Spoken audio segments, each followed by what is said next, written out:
আসসালামু আলাইকুম, সবাইকে স্বাগতম জানিয়ে শুরু করছি আমার আজকের পর্ব। আজকে করে দেখাবো রাজকচুরি। টক ঝাল মিষ্টি সব ধরনেরই মিশ্রণ থাকে, খুবই মজাদার। দেশীয়ভাবে তৈরি করব। ইন্ডিয়ান রাজকচুরির থেকে আমাদের দেশের রাজকচুরিটা তৈরি করা কিছুটা ভিন্ন।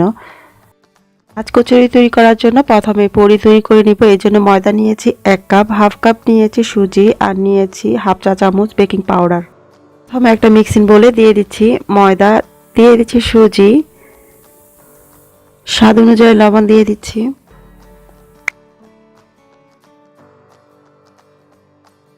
এখন এতে দিয়ে দিচ্ছি বেকিং পাউডার হাফ চা চামচ, দিয়ে এখন সবকিছু মিশিয়ে নিব হাত দিয়ে।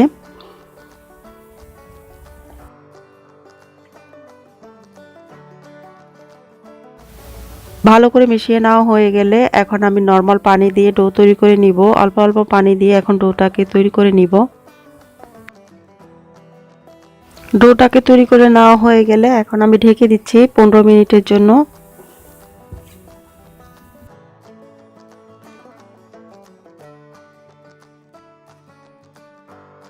15 মিনিট পর ঢাকনা খুলে একটু মথে নিয়ে এগুলোকে ছোট ছোট ভাগ করে নিব। সবগুলোকে এক সমান করে নিয়েছি। এখন একটা ভাগকে নিয়ে এখন রুটি বেলে নিব। বাকিগুলোকে ঢেকে আবার রেখে দিচ্ছি।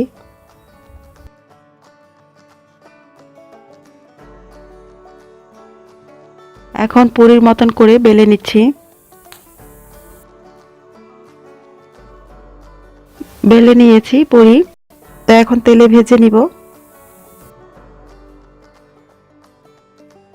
প্যানে তেল গরম করে নিয়ে এরপরে পুরি দিয়ে দিয়েছি। আর পুরিটা দেওয়ার পরে তেল তুলে তুলে দিতে হবে, যাতে করে ভালো করে ফুলে উঠে। একটা পুরি ফুলে ওঠার পর এখন আরেকটা দিয়ে দিচ্ছি। আর যখনই ফুলে উঠবে এরপরে চুলার আঁচটাকে কমিয়ে দিতে হবে, আর ভালো করে দোনো পাশ যেন মচমচে হয় সেজন্য।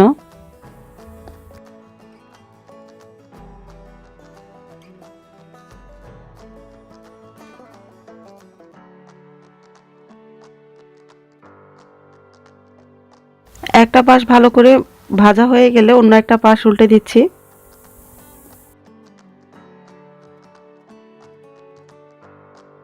দোনো পাশ ভালো করে ভাজা হয়ে গেলে এখন তুলে নিচ্ছি তেল জড়িয়ে টিস্যু পেপারের উপরে, যাতে করে এক্সট্রা তেলটা চুষে নেয়।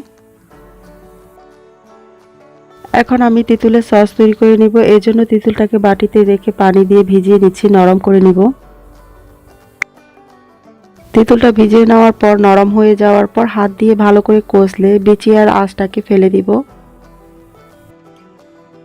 তেঁতুলের কাঠ কিংবা মাঠটাকে আলাদা করে নিব। এছাড়া তেঁতুলের সস তৈরি করার জন্য এখানে আমি নিয়েছি শুকনো মরিচ জেলে গুঁড়ো করা হাফ চা চামচ, হাফ চা চামচ নিয়েছি চাট মশলা গুঁড়া, হাফ চা চামচ নিয়েছি জিরা, আস্ত জিরাকে টেলে গুঁড়ো করা, নিয়েছি লবণ স্বাদ অনুযায়ী, চিনি নিয়েছি 1 টেবিল চামচ। আপনারা আপনার স্বাদ অনুযায়ী কম বা বেশি করতে পারেন। এখন সবকিছু পাতিলে দিয়ে দিচ্ছি। আর আমি যে তেঁতুলটা ইউজ করেছি এতে চিনি ছিল, তো সেজন্য আমি 1 টেবিল চামচ দিয়েছি। তো আপনারা আপনাদের তেঁতুলের টক অনুযায়ী চিনিটাকে বাড়িয়ে নেবেন। সবকিছু দেওয়া হয়ে গেলে এখন চুলায় বসিয়ে দিব।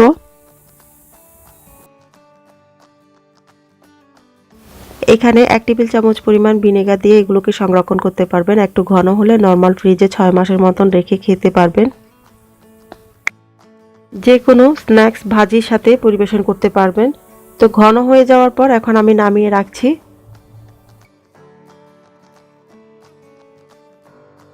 ধনেপাতা চাটনি তৈরি করার জন্য হাফ কাপ নিয়েছি ধনেপাতা, নিয়েছি আদা রসুন পেস্ট কোয়াটা চা চামচ করে, কাঁচামরিচ নিয়েছি 4টি, লেবুর রস নিয়েছি সামান্য।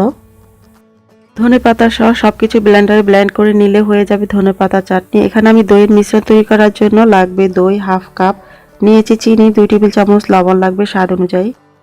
এখন দইয়ের সাথে চিনি লবণ দিয়ে এখন এতে সামান্য পরিমাণ পানি দিয়ে একটু পাতলা করে নিব। দইয়ের মিশ্রণ তৈরি করে নিয়েছি। এখানে আমি কাবলি ডাল সিদ্ধ করে নিয়েছি শুধুমাত্র লবণ দিয়ে। আপনারা চাইলে এর পরিবর্তনে ছোলার ডাল কিংবা মটর ডালটাও সিদ্ধ করে নিতে পারবেন।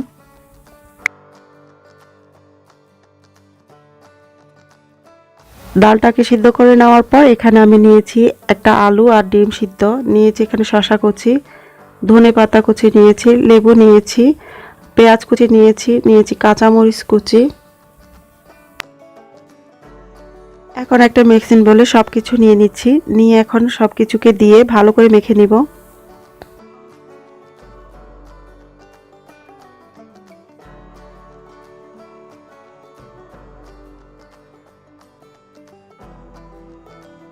এখানে আমি সবকিছু রেডি করে নিয়েছি ধনেপাতা চাটনি, ভুজিয়া নিয়েছি, তেঁতুলের টক নিয়েছি, আর যে ডালের মিশ্রণটা আমরা তৈরি করে নিয়েছি সেটা নিয়েছি, দই নিয়েছি, চাট মশলা গুঁড়া নিয়েছি, জিরা টালা গুঁড়া নিয়েছি, একটা ডিমকে সিদ্ধ করে এটাকে জড়ি করে নিয়েছি। আমি এখানে কিছু ডাল আস্ত রেখেছি, আলু সিদ্ধ আস্ত রেখেছি, ছোট ছোট করে নিয়েছি। তা আপনারা চাইলে বাদও দিতে পারেন কিংবা দিতেও পারেন। তা এখন আমি সব কিছু থেকে নিয়ে দিয়ে দিচ্ছি পুরিটাকে ভেঙে নিয়ে। এখন এর ভিতরে সবকিছু দিয়ে দিচ্ছি।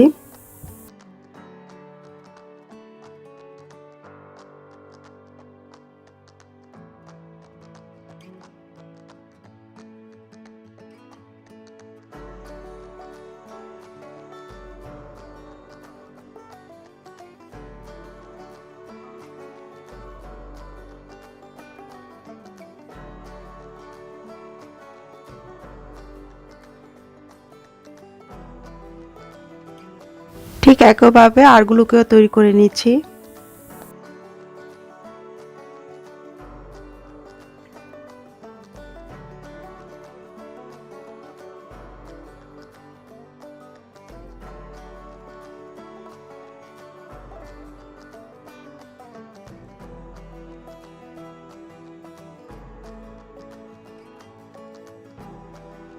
তৈরি করে নিয়েছি রাজ কচুরি, খুবই মজাদার। ট্রাই করে দেখেন, অবশ্যই ভালো লাগবে। ভালো লাগলে লাইক শেয়ার করবেন আর আমার চ্যানেলটিকে সাবস্ক্রাইব করতে ভুলবেন না। আবারও আপনাদের পছন্দের কোনো রেসিপি নিয়ে হাজির হয়ে যাব। সবাই অনেক ভালো থাকবেন, সুস্থ থাকবেন এই প্রত্যাশায়। আল্লাহ হাফেজ।